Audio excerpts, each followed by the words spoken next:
ಹೋರಾಟ ಮಾಡ್ತೀವಿ, ಸಾಯೋಕ್ಕೂ ಸಿದ್ಧ. ನಮ್ಮ ಪ್ರಾಣ ಹೋದ್ರೂ ಬಿಡಲ್ಲ. ನಮ್ಮ ನೇತೃತ್ವ ವಹಿಸಿರುವಂತ ಅವ್ರ ಜೊತೆ ನಾವು ಬೆನ್ನಾಗಿರ್ತೀವಿ.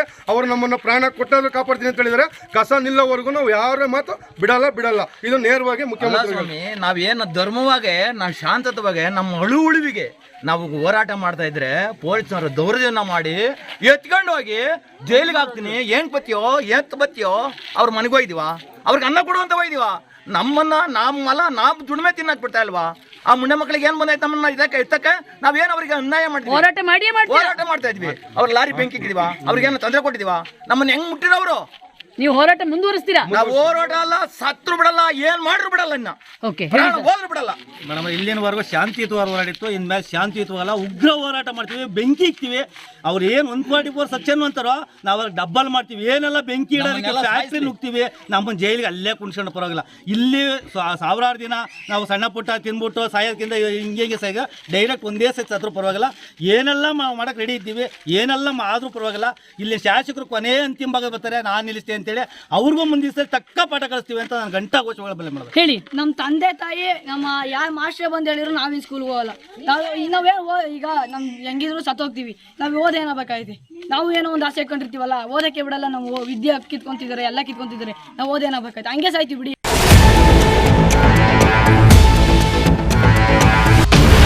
ಕಣ್ಣೇ ಇಲ್ಲದ ಕಟುಕ ಸರ್ಕಾರ. ಹೆಸರಿಗೆ ಎರೆಗೊಬ್ಬರ ಮಾಡ್ತೀವಿ, ವಿದ್ಯುತ್ ಶಕ್ತಿ ತಯಾರಿಸ್ತೀವಿ, ಅದಿನ್ನೇನೇನೋ ಕೃಷಿ ಬೆಳೆಸ್ತೀವಿ ಅನ್ನುವಂಥದ್ದು ಹೇಳ್ತಾರೆ. ಆದರೆ ಇವರು ಮಾಡಿದ್ದು ಅನ್ಯಾಯ, ಅನಾಚಾರ, ರೈತರ ಬಾಳಿಗೆ ಬೆಂಕಿ ಹಾಕುವಂಥ ಕೆಲಸ. ಅಲ್ಲೇ ಪ್ರಾಣ ಗಟಾದ್ರು ಏನ್ ಮಾಡ್ತಾರ?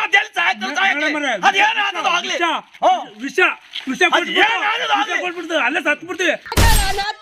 ಕುಡ್ದು ಹಾಸ್ಪಿಟ್ಲಿಗೆ ಹೋಗಿ ಸಾಕು ಹಾಕಿ ಜೀವ ಬಿಡೋದು ಅಂತ ಐತಿನ್ನ. ಮಕ್ಕಳು ಬುದ್ಧಿ ಬಂದಿರಾಗಿ ಬೆಳಿತಿದ್ರೆ ಅಂತಹ ಒಂದು ಸ್ಲೋ ಪಾಯ್ಸನ್ ಈ MSCP ಘಟಕ.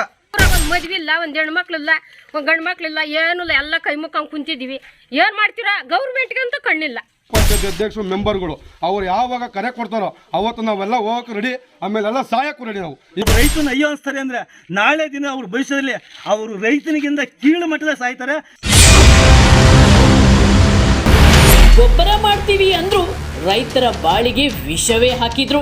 MSGP ಇನ್ಫ್ರಾಟೆಕ್ ಗ್ರಾಮೀಣ ಕೃಷಿ ಕೇಂದ್ರ, ಇದೇ ಕಂಪನಿಯಿಂದ ಇವತ್ತು ದೊಡ್ಡ ಬೆಳವಂಗಲ ಹೋಬಳಿಯ ಚಿಗರೇನಹಳ್ಳಿ, ಭಕ್ತರಹಳ್ಳಿ ಸುತ್ತಮುತ್ತಲಿನ ಸಾವಿರಾರು ಎಕರೆ ಜಮೀನಿನಲ್ಲಿ ಜನ ವಿಷ ತಿನ್ನುವಂತಾಗಿದೆ. ಇವರು ನೋಡಿ, ಬೋರ್ಡಲ್ಲೇ ಹೇಳ್ತಾರೆ ಏನಂದರೆ MSGP ಕೃಷಿಕರು ಯಾರು ಅಂತಂದರೆ MSGP ಇನ್ಫ್ರಾಟೆಕ್ ಮತ್ತು ಬೃಹತ್ ಬೆಂಗಳೂರು ಮಹಾನಗರ ಪಾಲಿಕೆ ಜಂಟಿ ಉದ್ಯಮ ಅಂತ ಹೇಳಿಕೊಂಡು ಇಲ್ಲಿ ನಾವು ಏನೆಲ್ಲ ಮಾಡ್ತೀವಿ, ಘನತ್ಯಾಜ್ಯ ವಿಲೇವಾರಿ ಸಂಸ್ಕರಣಾ ಕೇಂದ್ರ, ಎರೆಹುಳುವಿನ ಗೊಬ್ಬರ ಅಂತ ಹಾಕ್ಕೊಂಡು, ಮತ್ತು ಜೊತೆಗೆ ಕಾಂಪೋಸ್ಟ್ ಗೊಬ್ಬರ, ವೈಜ್ಞಾನಿಕ ಗೊಬ್ಬರದ ಶೇಖರಣೆ, ತ್ಯಾಜ್ಯ ವಸ್ತುಗಳಾದ ಜೈವಿಕ ಇಂಧನ ಮತ್ತು ವಿದ್ಯುತ್ ಶಕ್ತಿ ಉತ್ಪಾದನೆ, ಇಷ್ಟನ್ನು ನಾವು ಮಾಡ್ತೀವಿ ಅಂತ ಹೇಳಿಕೊಂಡು ಇಲ್ಲಿ ಈ ಘಟಕವನ್ನು ಸ್ಥಾಪಿಸ್ತಾರೆ. ನೂರಾರು ಎಕರೆಯನ್ನು ಇವರು ಜಮೀನನ್ನು ತಗೊಳ್ತಾರೆ. ಆದರೆ ಇವರು ಮಾಡಿದ್ದು ಯಾವ ಗೊಬ್ಬರನೂ ಇಲ್ಲ, ಯಾವ ಇಂಧನನೂ ಇಲ್ಲ. ಬದಲಾಗಿ ಜನರ ನೆಲ ಜಲಕ್ಕೆ ವಿಷ ಉಣಿಸಿ ಅವರ ಬದುಕನ್ನು ಬರ್ಬಾದ್ ಮಾಡಿದ್ದು ಈ MSGP ಇನ್ಫ್ರಾಟೆಕ್ ಗ್ರಾಮೀಣ ಭಾಗದ ಅದು ಏನು ಈ ಸಂಸ್ಥೆ ಇದೆ ಅದು ಮತ್ತು BBMP ಇಬ್ಬರು ಸೇರಿಕೊಂಡು ಜನರ ಬದುಕಲ್ಲಿ ಯಾವ ರೀತಿ ವಿಷ ಸೇರಿಸಿದ್ದಾರೆ ಅನ್ನೋದ್ರ ಇನ್ನಷ್ಟು ಕರಾಳ ಚಿತ್ರಣವನ್ನು ನಾನು ನಿಮಗೆ ತೋರಿಸಲೇಬೇಕಾಗತ್ತೆ. ಆದರೆ ನೋಡ್ರಿ, ಇದು ಒಂದು ಸಾರ್ವಜನಿಕ ಸಂಸ್ಥೆ, ಮತ್ತೆ ಇವರು ಕದ್ದು ಮುಚ್ಚಿ ಏನು ಕೆಲಸ ಮಾಡ್ತಿಲ್ಲ ಅಂತಂದ್ರೆ ಇಂಥ ಒಂದು ಉದ್ಯಮನ ತೋರ್ಸಕ್ಕೆ ಏನು ಕಷ್ಟ? ಹೌದಪ್ಪ, ಎರೆಹುಳ ಗೊಬ್ಬರ ಮಾಡ್ತಿದ್ದೀವಿ, ವಿದ್ಯುತ್ ಶಕ್ತಿಯನ್ನು ತಯಾರಿಸ್ತಿದ್ದೀವಿ ಅಂತಂದರೆ ಖುಷಿಯಾಗಿ ಜನರನ್ನ ಕರೆಸಿ ತೋರಿಸ್ಬೇಕಿತ್ತು. ಆದರೆ ಇವರಿಲ್ಲಿ ವಿದ್ಯುತ್ ಶಕ್ತಿನೂ ಇಲ್ಲ, ಯಾವ ಇಂಧನನೂ ಇಲ್ಲ, ಯಾವ ಎರೆಹುಳ ಗೊಬ್ಬರನೂ ಇಲ್ಲ. ಬದಲಾಗಿ ಬೆಂಗಳೂರು ಸುತ್ತಮುತ್ತಲು ಅದು ಏನು ಇಲ್ಲೀಗಲ್ ಆಗಿ ಏನು ಟ್ಯಾಕ್ಸ್ ಕೊಡದೆ ಯಾರು ಕಸವನ್ನು ಉತ್ಪಾದಿಸ್ತಾರೆ, ಈ ಹೋಟೆಲ್ಗಳಾಗಲಿ ಈ ರೆಸಾರ್ಟ್ಗಳಾಗಲಿ ಯಾವುದು ಕಸ ಉತ್ಪಾದನೆ ಮಾಡ್ತಾರೆ ಅವರ ಕಸವನ್ನು ತಂದಿಲ್ಲಿ ಸಂಗ್ರಹ ಮಾಡಿ ಅವರಿಂದ ಲಕ್ಷಾಂತರ ರೂಪಾಯಿ ಲೂಟುವಂಥ ಒಂದು ಉದ್ಯಮವನ್ನಾಗಿ ಮಾಡ್ಕೊಂಡು ಕೂತಿದ್ದಾರೆ. ಇದು BBMP ಅಧಿಕಾರಿಗಳಿಗೆ ಕಾಣಲ್ವಾ? ಯಾಕೆ BBMP ಅಧಿಕಾರಿಗಳು ಕದ್ದು ಮುಚ್ಚಿ ಇಂಥ ಒಂದು ವ್ಯವಹಾರ ಮಾಡಬೇಕಿತ್ತು? ನಿಜವಾಗ್ಲೂ ಇವರು ಪಾರದರ್ಶಕವಾಗಿ ಕೆಲಸ ಮಾಡ್ತಿದ್ದಾರೆ ಅಂತಂದರೆ, ಪ್ರಾಮಾಣಿಕವಾಗಿ ಕೆಲಸ ಮಾಡ್ತಿದ್ದಾರೆ ಅಂದರೆ ಈ ರೀತಿ ಗೇಟ್ ಹೊರಗಡೆ ನಿಲ್ಲಿಸಿ ಯಾಕೆ ಜನರನ್ನ ಹೋಗದ ಹಾಗೆ ಮಾಡಬೇಕು? ಏನಿಂಥದಂಥದ್ದೇನು ಇವರು ರಾಸಾಯನಿಕ ಬಾಂಬ್ ತಯಾರು ಮಾಡ್ತಾರಾ ಅಥವಾ ಸ್ಫೋಟಕಗಳ ಉತ್ಪಾದನೆ ಮಾಡ್ತಾರಾ? ಏನೂ ಇಲ್ಲ. ತಯಾರಿಸ್ತಿರೋದು ಗೊಬ್ಬರ, ಅದು ಎರೆಹುಳ ಗೊಬ್ಬರ. ಅದ್ರ ಎಲ್ಲೋ ನಾನು ಸಾಕಷ್ಟು ಘಟಕಗಳನ್ನ ನೋಡಿದ್ದೀನಿ. ಎರೆಹುಳ ಗೊಬ್ಬರ ಘಟಕದಲ್ಲಿ ಜನರನ್ನ ಕರೆಸಿ ನೋಡ್ರಿ ನಮ್ದು ಇದು ಘಟಕ, ಈ ರೀತಿ ಹುಳ ಹಾಕ್ತೀವಿ, ಈ ರೀತಿ ಅಂತ ಖುಷಿಯಾಗಿ ತೋರಿಸ್ತಾರೆ. ಆದ್ರೆ ಇಲ್ಲಿ ಎಲ್ಲವೂ ಸರಿಯಾಗಿಲ್ಲ. ಇಲ್ಲಿ ನಡೀತಿರೋದು ಜನರ ಬದುಕಿಗೆ, ಅನ್ನದ ತಟ್ಟಿಗೆ ವಿಷ ಹಾಕುವ ಕೆಲಸ ಅನ್ನೋ ಕಾರಣಕ್ಕೋಸ್ಕರ ಇಲ್ಲಿ ಗೇಟ್ ಹಾಕೊಂಡು ಏನೋ ಒಂಥರ ಬಾಂಬ್ ತಯಾರು ಮಾಡೋ ರೀತಿಯಲ್ಲಿ ಇವರು ಜನರಿಗೆ ಒಂದು ಹೆದರಿಕೆಯನ್ನು ಹುಟ್ಟಿಸಿ ಒಳಗೆ ಹೋಗದಂಗೆ ಪ್ರವೇಶವನ್ನು ನಿರ್ಬಂಧಿಸಿದ್ದಾರೆ. ಹೆಸರಿಗೆ ಎರೆಗೊಬ್ಬರ ಮಾಡ್ತೀವಿ, ವಿದ್ಯುತ್ ಶಕ್ತಿ ತಯಾರಿಸ್ತೀವಿ, ಅದಿನ್ನೇನೇನೋ ಕೃಷಿ ಬೆಳೆಸ್ತೀವಿ ಅನ್ನುವಂಥದ್ದು ಹೇಳ್ತಾರೆ. ಆದರೆ ಇವರು ಮಾಡಿದ್ದು ಅನ್ಯಾಯ, ಅನಾಚಾರ, ರೈತರ ಬಾಳಿಗೆ ಬೆಂಕಿ ಹಾಕುವಂಥ ಕೆಲಸ. ಈಗ ನಾವು ತಣ್ಣೀರಹಳ್ಳಿಯಲ್ಲಿ ಇದ್ದೀವಿ. ಈ ಹಳ್ಳಿಯ ಮಂದಿ ಹೊಟ್ಟೆ ತಣ್ಣಗಿರಬೇಕಿತ್ತು. ಯಾಕಂದರೆ ಅವರ ಅದ್ಭುತವಾದ ಸಂಪದ್ಭರಿತವಾದ ಒಂದು ಫಲಭರಿತವಾದ ಭೂಮಿ ಇತ್ತು. ಆ ಭೂಮಿಯಲ್ಲಿ ಉತ್ತು ಬೆಳೆದು ಖುಷಿಯಾಗಿದ್ದರು. ಆದರೆ ಯಾವಾಗ ಆ ತ್ಯಾಜ್ಯ ಘಟಕ ಇಲ್ಲಿ ಸ್ಥಾಪನೆ ಆಯಿತು ಅವತ್ತಿಂದ ಇವರ ಹೊಟ್ಟೆಗೆ ತಣ್ಣೀರು ಬಟ್ಟೆ ಹಾಕೋ ಪರಿಸ್ಥಿತಿ ಬಂದಿದೆ. ಯಾಕೆ ಅಂತ ನೇರವಾಗಿ ಅವರನ್ನೇ ಕೇಳೋಣ. ಕುಡ್ದು ಹಾಸ್ಪಿಟ್ಲಿಗೆ ಹೋಗಿ ಸಾಕಾಕಿ ಜೀವ ಬಿಡೋದು ಅಂತ ಐತಿನ್ನ ವಾಸನೆಗೆ ವಾಸನೆ ಇರಕ್ಕಾಗಲ್ಲ.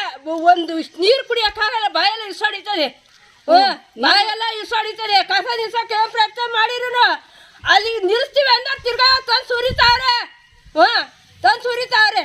ಅವರು ಕಸ ಸುರಿದು ನಿಮ್ಮ ಬಾಳನ್ನ ಹಾಳು ಮಾಡ್ತಾ ಇದ್ದಾರೆ. ರೈತರನ್ನೆಲ್ಲ ಹಾಳು ಮಾಡ್ತಾರೆ ಜನ.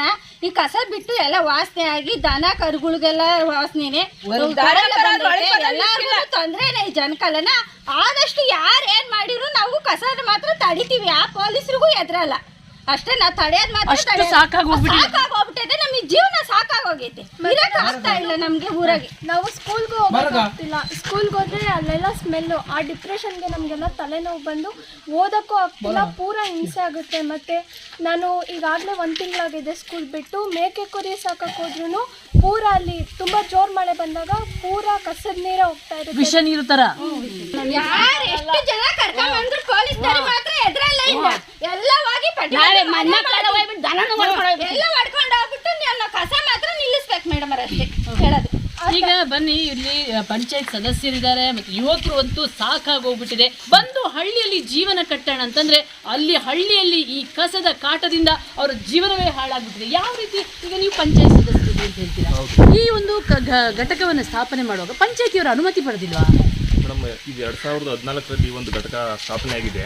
2014ರಿಂದ 2021 ಇಸ್ವಿ ಬಂತು. ಇದುವರೆಗೂ ಪಂಚಾಯತಿಂದ ಯಾವುದೇ ರೀತಿಯಾದಂಥ ಪರವಾನಗಿಯನ್ನು ಅವ್ರು ಪಡ್ಕೊಂಡಿಲ್ಲ.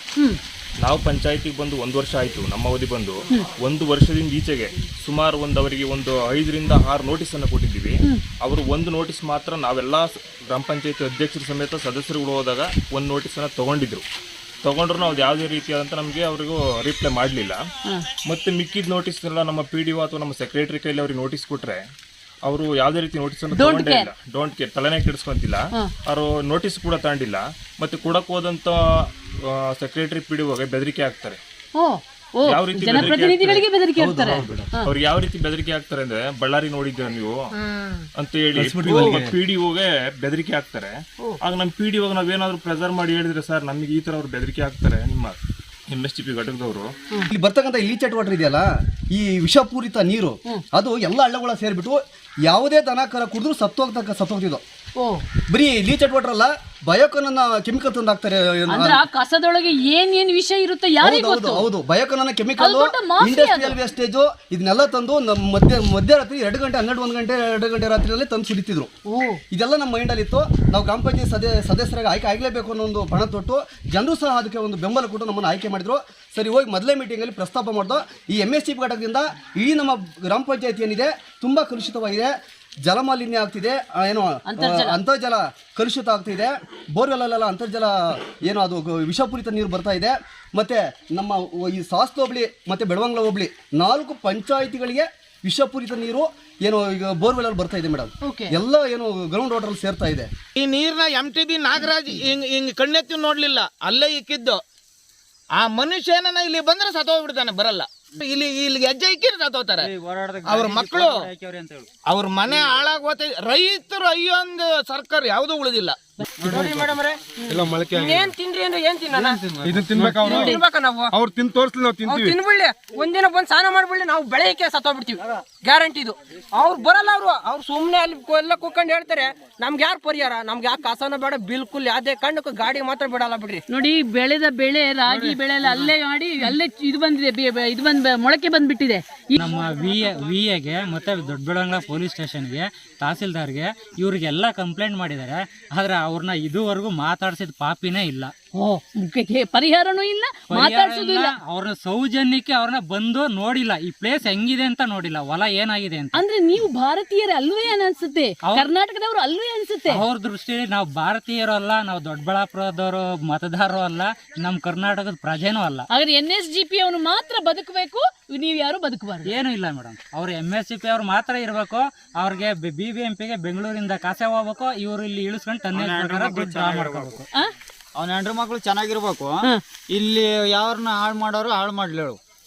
ಅವನು ಅಲ್ಲಿ ಹೋಗಿ ತಿಂದ್ಬಿಟ್ಟು ಮನಿಕೆ ಅಂತಾನೆ, ಇಲ್ಲಿ ನಾವು ಹಾಳಾಗೋಗಿದ್ರು ಹಾಳಾಗೋಗ್ಲಿ, ನಿಮ್ಮ ಹೆಣ ಬೀಳುತ್ತೆ ಅಷ್ಟೇ. ನಮ್ಮವು ಹೆಣನೂ ಬೀಳ್ತದೆ, ಎಲ್ಲನೂ ಓದ್ತದೆ. ಹೋರಾಟಕ್ಕೆ ಮಾತ್ರ ನಾವು ರೆಡಿ.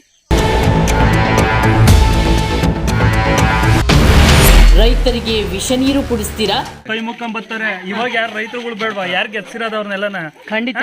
ಯಾರು ಮಾಡಿರೋದು? ಅವಾಗ ಮಾತ್ರ ಕೈ ಮುಕ್ಕೋತಾರೆ, ಕಾಲಿಗೂ ಬೀಳ್ತಾರೆ, ಊರು ತುಂಬಾ ಬಾಡು ಹಾಕ್ತಾರೆ. ಇವಾಗ ಒಬ್ರು ಬರಲ್ಲ. ಕಸ ಬಂದಾಗಿಂದನು ಮೇಕೆ ಕುರಿ ಅಂತ ರೈತರು ಒಬ್ಬನು ಸಾಕಾಗಿಲ್ಲ. ಮುಂಚೆ ಪ್ರತಿಯೊಂದು ಗ್ರಾಮದಲ್ಲಿ ಪ್ರತಿಯೊಂದು ಈ ಸುತ್ತಮುತ್ತ ಒಳಗೆ ಪ್ರತಿಯೊಂದು 50-100 ಮೇಕೆ ಕುರಿ ಸಾಕಿಬಿಟ್ಟು ನೆಮ್ಮದಿ ಜೀವನ ಮಾಡ್ತಿದ್ರು.